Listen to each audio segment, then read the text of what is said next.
আসসালামু আলাইকুম। যুক্তরাষ্ট্র থেকে ৩৬টি অ্যাপাচি হেলিকপ্টার কেনার চুক্তি বাতিল দক্ষিণ কোরিয়ার। নতুন গতি ইউক্রেন যুদ্ধের, পশ্চিমা বিশ্ব উদ্বিগ্ন ইয়েমেনের হুথি আর্মি নিয়ে। সিরিয়ায় ইসরায়েল বৈঠক, সংযুক্ত আরব আমিরাতে গোলান মালভূমির ভবিষ্যৎ নিয়ে শঙ্কা। পাকিস্তানে তুরস্কের দুই মন্ত্রী, নতুন উচ্চতায় দুই দেশের অর্থনৈতিক ও প্রতিরক্ষা সম্পর্ক। বিডিভিউজ ইনফোটেইনমেন্টে স্বাগত জানাচ্ছে আমি তাসনিম হোসাইন। আজ জানাবো প্রতিরক্ষা সংক্রান্ত গুরুত্বপূর্ণ কিছু খবর। নতুন উচ্চতায় পৌঁছতে যাচ্ছে পাকিস্তান তুরস্ক অর্থনৈতিক এবং প্রতিরক্ষা সম্পর্ক। দুই দেশের মধ্যে অর্থনৈতিক এবং সামরিক সম্পর্ক জোরদার করার লক্ষ্যে মঙ্গলবার পাকিস্তান সফরে আসেন তুরস্কের পররাষ্ট্রমন্ত্রী হাকান ফিদান এবং প্রতিরক্ষা মন্ত্রী ইয়াসার গুলার। এই সফরে তারা সাক্ষাৎ করেন পাকিস্তানের প্রধানমন্ত্রী শাহবাজ শরীফ, পররাষ্ট্রমন্ত্রী ইসাকদার, বাণিজ্য মন্ত্রী জাম কামাল, পাকিস্তান সেনাপ্রধান ফিল্ড মার্শাল আসিম মুনির, বিমান বাহিনী প্রধান মার্শাল জহিরুদ্দিন বাবর এবং জাতীয় নিরাপত্তা উপদেষ্টা লেফটেন্যান্ট জেনারেল আসিম মালিক সহ আরও অনেকের সাথে। এ সময় দুই দেশের মধ্যে বার্ষিক বাণিজ্যিক সম্পর্ক $5 বিলিয়ন উন্নীত করার বিষয়ে একমত হন। দুই পক্ষের মধ্যে বৈঠকে পাকিস্তান তুরস্ক সামরিক সহযোগিতা জোরদার, প্রযুক্তি ক্ষেত্রের সহযোগিতা এবং কৌশলগত অংশীদারিত্ব প্রতিষ্ঠা সহ বিভিন্ন ক্ষেত্রে যৌথভাবে কাজ করার সিদ্ধান্তে পৌঁছান। এর অংশ হিসেবে পাকিস্তানের করাচি এবং ইসলামাবাদে তুরস্কের জন্য অর্থনৈতিক জোন প্রতিষ্ঠা এবং যৌথ সমরাস্ত্র শিল্প প্রতিষ্ঠা করা হবে। দুই দেশের বিমান বাহিনীর সক্ষমতা বৃদ্ধির ক্ষেত্রে গ্রহণ করা হবে বিভিন্ন ধরনের কর্মসূচি। অ্যারোস্পেস টেকনোলজিস বিনিময়, সামরিক ড্রোন নির্মাণ, অ্যাডভান্সড এভিয়নিং training, new domain of warfare এবং যৌথ সামরিক মহড়া, যৌথ পাইলট প্রশিক্ষণ সহ আরও অনেক কর্মসূচি হাতে নিয়েছে দুই দেশ। এই লক্ষ্যে গঠন করা হবে জয়েন্ট ওয়ার্কিং গ্রুপ। পাকিস্তান আর্মির এক বিবৃতিতে বলা হয়েছে, পাকিস্তান তুরস্ক প্রতিরক্ষা সম্পর্ক নতুন মাত্রা পাবে তুরস্কের প্রতিনিধি দলের সফরের মাধ্যমে। দুই দেশের নিজেদের ভ্রাতৃপ্রতিম হিসেবে আখ্যায়িত করে একে অন্যের বিপদে পাশে দাঁড়ানোর অঙ্গীকার করেন। পাকিস্তানের প্রধানমন্ত্রী শাহবাজ শরীফ তুরস্ক প্রতিনিধিদের কাছে প্রতিরক্ষা ক্ষেত্রে তুরস্কের সার্বিক অগ্রগতির প্রশংসা করেন।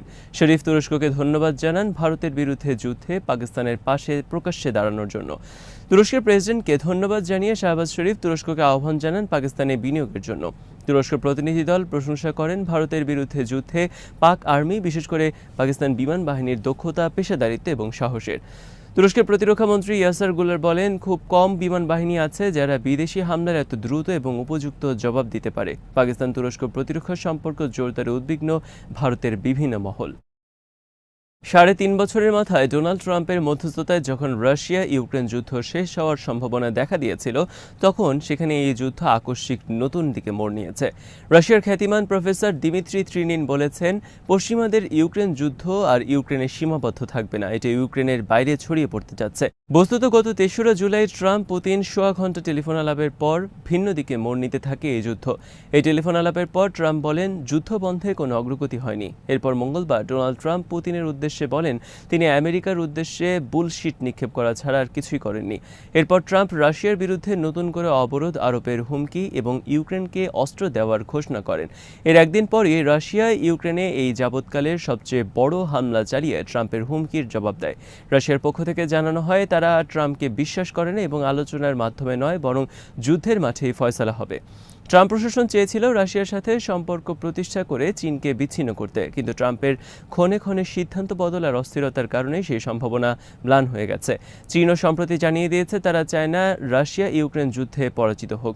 রাশিয়া ইউক্রেন যুদ্ধে পরাজিত হলে চীন যুক্তরাষ্ট্র সহজে টার্গেটে পরিণত হবে বলে মনে করে চীন। চীনের পক্ষ থেকে এই তথ্য জানিয়ে দেওয়া হয়েছে ইউরোপিয়ান ইউনিয়নকে। চীনে অবস্থান প্রকাশের পর বস্তুত রাশিয়া ইউক্রেন যুদ্ধে চীন প্রকাশ্যে অবস্থান নিল রাশিয়ার পক্ষে। অপরদিকে যুক্তরাষ্ট্র সহ গোটা পশ্চিমা বিশ্ব রয়েছে ইউক্রেনের পক্ষে। পশ্চিম বিশ্ব পণ করেছে, ইউক্রেন যুদ্ধে যে করেই হোক রাশিয়াকে পরাজিত করতে হবে, কারণ রাশিয়া ইউক্রেন যুদ্ধে জয়ী হলে ইউরোপের অন্যান্য দেশেও একইভাবে রাশিয়া আগ্রাসন চালাবে বলে মনে করে ইউরোপ। ফলে ইউক্রেন যুদ্ধ ঘিরে বিশ্বের নতুন করে মেরুকরণ ঘটতে যাচ্ছে। রাশিয়ার দাবি, ইউক্রেনকে দেশ হিসেবে টিকে থাকতে হলে তাকে নিরস্ত্রীকরণ করতে হবে এবং ন্যাটোর সদস্য করা যাবে না। রাশিয়ার এই দাবিকে ইউরোপের জন্য রেড লাইন হিসেবে আখ্যায়িত করেছেন ফ্রান্সের প্রতিরক্ষা মন্ত্রী সেবাস্তিয়ান লেক্রুনো। সেবাস্তিয়ান বুধবার বলেছেন, ইউক্রেনকে ন্যাটোর সদস্যভুক্ত করা না হলে তারা নিরাপত্তার দায়িত্ব নিতে হবে ইউরোপীয় সহ পশ্চিমাদের। ইউক্রেনও এই দাবি করে আসছে যুক্তরাষ্ট্রসহ পশ্চিমাদের কাছে। ফরাসি প্রতিরক্ষামন্ত্রী বস্তুত ইউক্রেনের এই দাবিকে সমর্থন জানিয়েছেন বুধবার। রাশিয়ার দাবি, ইউক্রেনকে ব্যবহার করে পশ্চিমারা যুদ্ধ করছে রাশিয়ার বিরুদ্ধে। ভবিষ্যতে ইউক্রেনের মাধ্যমে রাশিয়ার বিরুদ্ধে পশ্চিমাদের প্রক্সি যুদ্ধ বন্ধের শর্ত হতে হবে শান্তি চুক্তিতে। একই সাথে ইউক্রেন ন্যাটো সদস্য হতে পারবে না, সেই মর্মে নিশ্চয়তা থাকতে হবে। অপরদিকে রাশিয়ার দখলে থাকা ইউক্রেনের ভূমিও সে আর ফেরত পাবে না। ইউক্রেন বারবার প্রত্যাখ্যান করে আসছে রাশিয়ার এই দাবি। ট্রাম্প প্রশাসন রাশিয়ার অধিকাংশ দাবি মেনে নিয়েছিল, কিন্তু এর ফলে যুক্তরাষ্ট্রের সাথে বিরোধ দেখা দেয় ইউরোপের। ইউরোপ রাশিয়ার এসব দাবির তীব্র বিরোধিতা করে। ফলে ইউক্রেন যুদ্ধ বন্ধ নিয়ে উভয় সংকটে এখন যুক্তরাষ্ট্র। এদিকে ইউক্রেনের একটি নামকরা প্রতিষ্ঠান কর্তৃক পরিচালিত দেখা গেছে প্রায় অর্ধেক ইউক্রেনিয়ান মনে করে অবিলম্বে যুদ্ধ বন্ধ না হলে ইউক্রেন বলতে আর কোনো দেশই থাকবে না। অতি শীঘ্রই পুরোপুরি জনশূন্য হয়ে পড়বে দেশটি। 2022 সালে রাশিয়ার সাথে যুদ্ধ শুরুর পর থেকে 1 কোটিরও বেশি ইউক্রেনিয়ান দেশ ত্যাগ করেছে এবং প্রায় আরও 1 কোটি ইউক্রেনিয়ান নিজ দেশে বাড়িঘর ছেড়ে অন্যত্র বাস করছে। মানুষের অভাবে ইউক্রেনের অনেক এলাকা বিরানভূমি এবং জঙ্গলে পরিণত হয়েছে। পরিত্যক্ত পড়ে আছে বিস্তীর্ণ চাষের জমি। যুদ্ধ শুরুর আগে দেশটির জনসংখ্যা ছিল 4 কোটি, যা বর্তমানে নেমে এসেছে 3 কোটিতে। যুক্তরাষ্ট্র থেকে 36টি অ্যাপাচি হেলিকপ্টার কেনার আদেশ বাতিল করেছে দক্ষিণ কোরিয়া। শুক্রবার এই সিদ্ধান্ত নিয়েছে দেশটি। এর কারণ হিসেবে কোরিয়ার সংবাদ মাধ্যমে উল্লেখ করা হয়েছে, ড্রোন এবং স্মার্ট সিস্টেমের কারণে দ্রুতই পাল্টে যাচ্ছে যুদ্ধের কৌশল।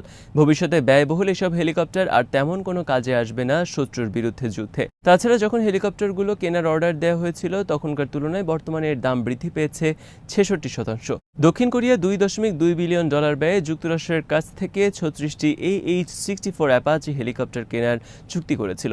চুক্তি বাতিল বিষয়ে দেশটির চলমান অর্থনৈতিক সংকটকে আরেকটি কারণ হিসেবে উল্লেখ করেছে দেশটি। সোমবার ইয়েমেনের হুথি আর্মির হামলায় গ্রিসের ডুবন্ত ইন্টারনেটি সি নামক জাহাজের ছবি ছড়িয়ে পড়েছে গোটা বিশ্বে। আর এর ফলে বর্তমানে যুক্তরাষ্ট্রসহ গোটা পশ্চিমা বিশ্ব উদ্বিগ্ন ইয়েমেনের হুথি আর্মি নিয়ে। হুথি আর্মি গত 6 এবং 7 জুলাই পরপর 2 দিনে মিসাইল হামলা চালিয়ে লোহিত সাগরে ডুবিয়ে দিয়েছে গ্রিসের পণ্যবাহী বিশাল 2টি জাহাজ। লোহিত সাগরে পশ্চিমা স্বার্থে হুথি আর্মির সর্বশেষ এই ধ্বংসাত্মক আর মরণঘাতী হামলার ফলে নতুন করে বিপর্যয় দেখা দিয়েছে আন্তর্জাতিক সমুদ্র বাণিজ্যে। যুক্তরাষ্ট্রসহ পশ্চিমা বিশ্ব যেমন উদ্বিগ্ন সমুদ্র বাণিজ্যের বিপর্যয় নিয়ে, তেমনি চিন্তিত হুথি আর্মির সামরিক সক্ষমতা নিয়ে। 2023 সালে গাজায় ইসরায়েল যুদ্ধ শুরুর পর থেকে যুক্তরাষ্ট্র, ব্রিটেন, ফ্রান্স ও ইসরায়েল বারবার ধ্বংসাত্মক হামলা চালিয়েছে ইয়েমেনে। সর্বশেষ ডোনাল্ড ট্রাম্প ক্ষমতায় আসার পরও ট্রাম্পের নির্দেশে গত মার্চ মাসে যুক্তরাষ্ট্র ইয়েমেনে বড় ধরনের অভিযান পরিচালনা করেছে। যুক্তরাষ্ট্র তখন দাবি করেছে তারা হুথি আর্মির মিসাইল গুদাম, মিসাইল কারখানা, ড্রোন কারখানা সহ গুরুত্বপূর্ণ সব সামরিক স্থাপনা ধ্বংস করেছে। এরপর ইসরায়েলও সম্প্রতি ইয়েমেনে ধ্বংসাত্মক হামলা পরিচালনা করে হুথিদের সামরিক স্থাপনা লক্ষ্য করে। কিন্তু তারপরও হুথি আর্মি যেভাবে লোহিত সাগরের সফল ক্রুজ মিসাইল এবং ড্রোন হামলা চালিয়েছে তাতে বিস্মিত পেন্টাগন সহ বিভিন্ন দেশের সমরাঙ্গন। ইয়েমেনের ভৌগোলিক অবস্থানের কারণেও চিন্তিত পশ্চিমা বিশ্ব। লোহিত সাগরের প্রবেশ প্রণালী অতিশয় গুরুত্বপূর্ণ, আর সবই বাব আল মান্দাব প্রণালী ইয়েমেনের নিয়ন্ত্রণে। তারা চাইলে সম্পূর্ণ অচল করে দিতে পারে এই প্রণালী এবং এর ফলে বড় ধরনের বিপর্যয় দেখা দেবে লোহিত সাগর ঘিরে বিশ্ব সমুদ্র বাণিজ্যে। বিশ্লেষকদের মতে গ্রিসের জাহাজে হুথি আর্মির সর্বশেষ হামলার পর গাজা যুদ্ধ নতুন দিকে মোড় নিতে পারে। যুক্তরাষ্ট্র ইসরায়েল বড় ধরনের হামলা চালাতে পারে ইয়েমেনে। বুধবার সংযুক্ত আরব আমিরাতে বৈঠকে মিলিত হয়েছেন সিরিয়ার প্রেসিডেন্ট আহমেদ আল শারা এবং ইসরায়েলের নিরাপত্তা উপদেষ্টা জাচরি হানেকবি। সংযুক্ত আরব আমিরাতের প্রেসিডেন্ট মোহাম্মদ বিন জায়েদ সরাসরি মধ্যস্থতা করেছেন এই বৈঠকে। প্রকাশিত খবর অনুসারে বৈঠকের বিষয় ছিল গোলান মালভূমি এবং সিরিয়ার দক্ষিণে 3টি বেসামরিক জোন বা বাফার জোন প্রতিষ্ঠা করা। আহমেদ আল শারার বিরোধী যারা তারা অভিযোগ করেছেন শারা গোলান মালভূমিকে ইসরায়েলের হাতে তুলে দিতে যাচ্ছেন। এর মাধ্যমে তিনি যুক্তরাষ্ট্রসহ পশ্চিমাদের সমর্থন দৃঢ় করা এবং ইসরায়েলের হামলা থেকে সিরিয়াকে নিরাপদ রাখার ব্যবস্থা করছেন। এছাড়া সিরিয়া থেকে কোনো জঙ্গি গ্রুপ যাতে ইসরায়েলে হামলা চালাতে না পারে সেজন্য ইসরায়েলের শর্ত অনুসারে সিরিয়ার দক্ষিণে 3 স্তরের বাফার জোন প্রতিষ্ঠা করা হবে। সেসব এলাকায় তেমন নিয়ন্ত্রণ থাকবে না সিরিয়া সরকারের। 1967 সাল থেকে সিরিয়ার গোলান মালভূমি দখলে রেখেছে ইসরায়েল। জাতিসংঘ সহ সমস্ত আন্তর্জাতিক সংস্থা ও সম্প্রদায়ের মতে গোলান মালভূমি সিরিয়ার এবং ইসরায়েলকে তা সিরিয়ার কাছে ফেরত দিতে হবে। গত 8 আগস্ট সিরিয়ার গণহত্যাকারী শাসক বাশার আল আসাদের পতনের পর ইসরায়েল গোলান মালভূমি ছাড়িয়ে সিরিয়ার আরও নতুন কিছু এলাকা দখল করে। এর মধ্যে রয়েছে মাউন্ট হারমান পর্বত, যা সিরিয়ার সবচেয়ে উঁচু পাহাড়। অনেকের মতে আবুধাবি বৈঠকে সিরিয়া তার এই দখল পাকাপোক্ত করার চেষ্টা করবে, তবে বিশ্লেষকদের মতে গোলান মালভূমি সিরিয়ার অংশ এবং তাকে কোনো অবস্থাতেই ইসরায়েলের কাছে ছেড়ে দেওয়া উচিত হবে না। ইসরায়েলের সাথে শান্তি স্থাপনের ক্ষেত্রে গোলান মালভূমিকে কোনো অবস্থাতেই দর কষাকষির বিষয়ে পরিণত করা উচিত নয়। আজ এখানেই শেষ করছি। সমরাষ্ট্র প্রতিরক্ষা ও কূটনীতির নানা তথ্য জানতে চোখ রাখুন বিডি ভিউজ ইনফোটেইনমেন্টে। চ্যানেলটি ভালো লাগলে সাবস্ক্রাইব করুন, সংযুক্ত থাকুন আমাদের ফেসবুক পেজে। আল্লাহ হাফেজ।